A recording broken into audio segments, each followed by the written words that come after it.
చెప్పండి అన్న, మరి బీఆర్ఎస్ విద్యార్థి విభాగం నేతలు ఎందుకు కాంగ్రెస్ పార్టీ నాయకులకు కావచ్చు ఈ ప్రభుత్వానికి ఎందుకు టార్గెట్లు అవుతున్నారు, ఎందుకు వాళ్ళపైన కేసులు నమోదవుతున్నాయి ఎక్కువగా?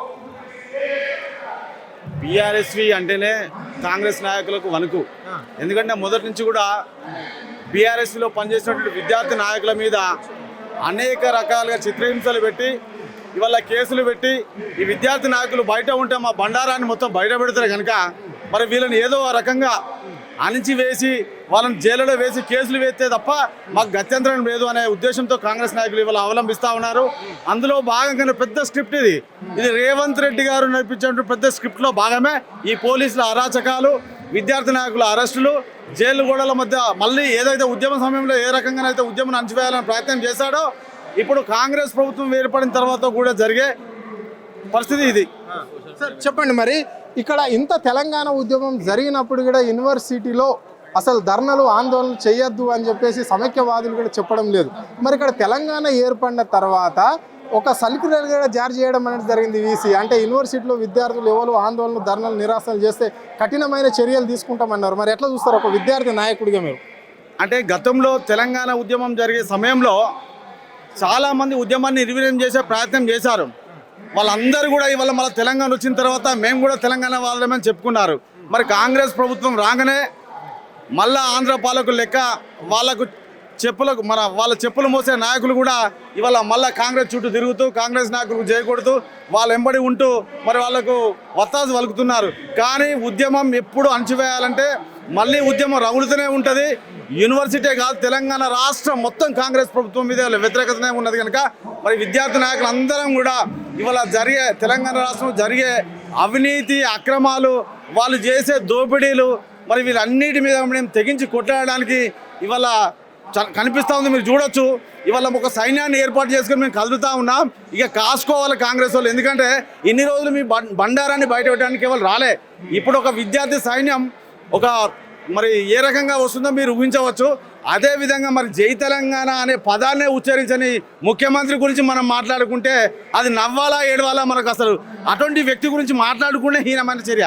ఎందుకంటే ఒక రాష్ట్రానికి ముఖ్యమంత్రి అయి ఉండి ఇవాళ పదమే తెలంగాణ రాష్ట్రం, జై తెలంగాణ అనేటువంటి నువ్వు మాకు ముఖ్యమంత్రి ఎట్లయితే మేము అసలు ముఖ్యమంత్రి లాగా ఊహించుకోం. ఈ తెలంగాణ రాష్ట్రానికి అసలు రేవంత్ రెడ్డి అనేటోడు ముఖ్యమంత్రి కావాలనే ఊహించుకోం మేము. అంటే మీరు ఊహించుకోరు, మీ నాయకుడు కూడా ఊహించుకోడు ముఖ్యమంత్రి అని. అంటే మొన్న ఎల్కతుర్తి సభలో కూడా కేసీఆర్ నా పేరు మాట్లాడాలంటేనే భయపడ్డాడు కాబట్టి 57 నిమిషాలు మాట్లాడిన ఒక్కసారి కూడా నా పేరు మాట్లాడాలంటే అంత భయపడతాడు అని చెప్పేసి అన్నాడు. మరి దీన్ని ఎట్లా చూస్తారు మీరు? ఇప్పుడు ఒక సరైన నాయకుడి గురించి మాట్లాడినప్పుడు దానికి విలువ ఉంటుంది. అసలు నువ్వు ముఖ్యమంత్రి అయితవా కాదా అనే ఆలోచనలే ఉన్నారు వీళ్ళంతా. మరి నీలాంటి వాని గురించి మేము మాట్లాడి మా ఉన్న వాల్యూని తీసుకుంటే బాగుండేది కదా. మరి అట్లీస్ట్ కాంగ్రెస్ పార్టీకి పనిచేసినటువంటి మా బట్టి విక్రమార్క తన పేరును ఉచ్చరించాల్సిన అవసరం అక్కడ లేదు. కానీ అక్కడ ఉచ్చరించింది కనుకనే నీ వాల్యూ ఏందో నీకు తెలిసి రావాలి. ఎందుకంటే నువ్వు ఢిల్లీకి పోవడానికే సరిపోతుంది నీ టైం అంతా. అక్కడ పోతే ఇక్కడ కుర్చీ గుంజుతారు. నువ్వు దీన్ని బ్యాలెన్స్ చేసుకుని కాపాడుకోవడానికే నీ టైం అంతా సరిపోతుంది. నువ్వు తెలంగాణ రాష్ట్రాన్ని పరిపాలించే నైతిక హక్కు బాధ్యత ఇవి ఏవి లేవు. నువ్వు ఇచ్చినటువంటి కాంగ్రెస్ ప్రభుత్వం ఇచ్చినటువంటి హామీలు, మరి ఎన్ని హామీలు? 6 గ్యారెంటీలు అన్నావు, 420 హామీలు అన్నావు. మరి నువ్వు ఇచ్చిన హామీలు అయితే మాకు ఏం కనిపిస్తావు తెలంగాణ రాష్ట్రంలో? ఇవాళ ఏ స్కూల్కి పోయినా ఏ కాలేజీకి పోయినా మరి నువ్వు ఇచ్చినటువంటి విద్యార్థులకు ఏమేమి హామీలు ఉన్నాయో మా ఆడపిల్లలంతా అడుగుతూ ఉన్నారు. మా స్కూటీ ఎప్పుడు ఇస్తారన్నా, మీరు అడగండి అన్న, మీరు ప్రతిపక్షంలో ఉన్నారు. మరి రేవంత్ రెడ్డి మాకు ఇచ్చిన మాటను ఇవాళ పక్కన పెట్టిండు. ఆ స్కూటీలు ఇచ్చే మార్గాన్ని మనం చూడండి అన్న అని చెప్పి. మరి విదేశీ విద్య అసలు అన్న ఇది చాలా ఇంపార్టెంట్ అనే విషయం. ఎందుకంటే నిరుపేద కుటుంబంలో పుట్టినటువంటి బిడ్డలు ఇవాళ సప్పు చేసి యూఎస్ పోవడానికి, యూకే పోవడానికి చాలా విఫల ప్రయత్నాలు చేసి ఇవాళ అప్పుల పాలై బ్యాంకులో రుణాలు తీసుకొని విదేశీ విద్యకు మరి అక్కడ మేము పోతే మా భవిష్యత్తులో బాగుపడుతున్న ఉద్దేశంతో చదువుకోవడానికి వెళ్ళినటువంటి విద్యార్థులకు తెలంగాణ రాష్ట్ర ప్రభుత్వంలో ఉన్నటువంటి గౌరవ ముఖ్యమంత్రి కేసీఆర్ గారు మరి వాళ్ళ పిల్లల బాగోగులు చూడాలన్న ఉద్దేశంతో విదేశీ స్కాలర్షిప్ను ఏర్పాటు చేయడం జరిగింది. మరి ఈ కాంగ్రెస్ ప్రభుత్వం ఏర్పడినప్పటి నుండి ఏ విద్యార్థి కూడా ఇప్పటికీ విదేశీ విద్యా స్కాలర్షిప్ను చేయడం లేదు. కనుక విద్యార్థులందరూ కూడా తెలుసు, ఇక్కడ కాదు ప్రపంచ దేశాలున్న విద్యార్థులందరికీ తెలుసు, మా జీవితాలతో చెలగాటం ఆడుతున్నావు బిడ్డ. నువ్వెక్కడున్నా మేము ఎక్కడున్నా నీ ఓటమికే మేము అందరం కృషి చేస్తాం తప్ప మేము ముఖ్యమంత్రిగా ఊహించుకోవడం లేమని తెగేసి చెప్తా ఉన్నారు తెలంగాణ రాష్ట్రంలో. Okay, right.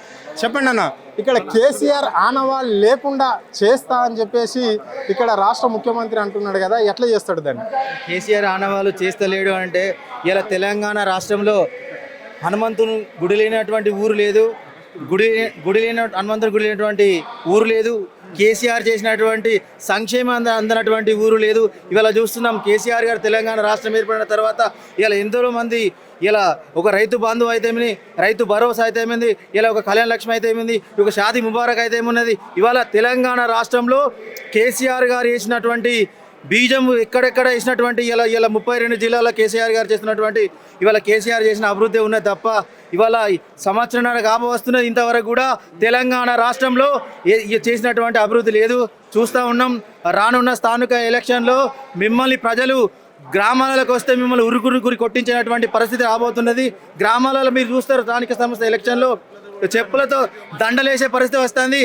రేవంత్ రెడ్డి నీకు చెప్పుల దండ తప్ప నీకు గ్రామాలలో పోతే నువ్వు చేసినటువంటి అభివృద్ధి మాత్రం ఏమాత్రం లేదు, శూన్యం.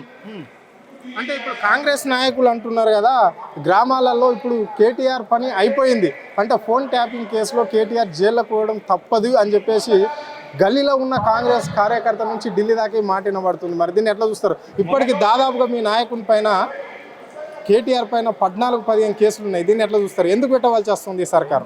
ఇవాళ చూస్తున్నాం నిన్నటి కాక మొన్న ఢిల్లీలో పోయి మేము కూడా ఫోన్ ట్యాపింగ్ చేస్తామని చెప్పేసి ఢిల్లీలో కూడా అక్కడ చెప్పడం జరిగింది. అదేవిధంగా కేసీఆర్ గారు ఫోన్ ట్యాపింగ్ అయిన విషయం పైన కూడా కేటీఆర్ అయిన పైన ఎటువంటి ఇంకెన్ని కేసులు పెట్టినా కూడా ఇలా తెలంగాణ రాష్ట్రంలో ప్రజలు చూస్తున్నారు. కేటీఆర్ గారు చేస్తున్నటువంటి ప్రతిపక్షంలో కేటీఆర్ ఏ విధంగా ప్రజలకు ఏ విధంగా అందుబాటులో ఉంటున్నాడు. ఇవాళ ప్రతి ఒక్క కార్మికుడు, ఆటో కార్మికుడు కానివ్వండి, ఇలా ప్రతి ఒక్క మహిళా సంఘాలు కానివ్వండి, ప్రతి ఒక్కరు ఇలా తెలంగాణ భవన్ వైపు కేటీఆర్ రామన్న ఎక్కడ ఉన్నాడు, రామన్నతో మా గోస చెప్పుకోవాలని చెప్పేసి ఇవాళ తెలంగాణ రాష్ట్ర ప్రజలు మొత్తం కేటీఆర్ రామన్న వెంబడి రావడం జరుగుతుంది. ఇవాళ తెలంగాణ భవనం కష్టం వస్తే ఎక్కడికి పోవాలని చెప్పేసి ఆలోచించినటువంటి రోజుల్లో ఈరోజు తెలంగాణ భవన్లో కేటీఆర్ ఉంటాడు. కేటీఆర్ గారి దగ్గరికి వెళ్తేనే మాకు లాభం జరుగుతుంది, కేటీఆర్ గారు ఉంటేనే మా బతుకులు బాగుపడతాయని చెప్పేసి ఈరోజు రాష్ట్ర వ్యాప్తంగా ప్రజలు తెలంగాణ భవన్కి వచ్చి అన్న కేటీఆర్ గారికి వారి యొక్క గోసను చేయడం జరుగుతుంది. ఇటువంటి ఎన్ని కేటీఆర్ పైన ఎన్ని ఆరోపణలు చేసినా భవిష్యత్తులో రానున్న రోజుల్లో కేటీఆర్ గారు చేసేటువంటి పనిని చూసి ప్రజలు కూడా భవిష్యత్తులో మళ్ళీ రాబోయేది కేసీఆర్ గారే, మళ్ళీ గెలిపోయేది కూడా ఏ ఉద్యమ పార్టీ ఏ కేసీఆర్ గారిని ఓడగొట్టిరో రానున్న భవిష్యత్తులో మళ్ళీ కేసీఆర్ గారే ఉంటారు. కేసీఆర్ గారే మా ముఖ్యమంత్రి.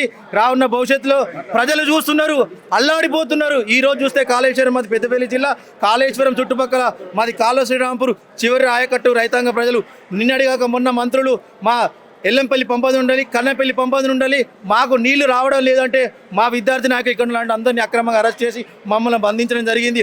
ఇలా కాళేశ్వరం అక్కడ అట్టడిగిపోతున్నది. ప్రజలందరూ అన్నమో రామచంద్ర అటువంటి పరిస్థితుల్లో ఈరోజు కాలువ శ్రీరాంపూర్ చిరి ఆయకట్ట రైతులకు నీరు లేక ఈరోజు నాట్లు వేయడం కూడా లేక చేయడం జరుగుతుంది. ఆనాడు 10 సంవత్సరాలు కేసీఆర్ ప్రభుత్వం ఉంటే నీళ్లకు డోకలేనటువంటి పరిస్థితి ఉండే. ఈరోజు మంతిని కాళేశ్వరం, కాలువ శ్రీరాంపూర్ ఉన్నటువంటి సుందరమైన ప్రజలకు, ఓదల మండల గ్రామ ప్రజలకు అసలు నీరు అందడం లేక ప్రజలు అల్లాడుతున్నారు.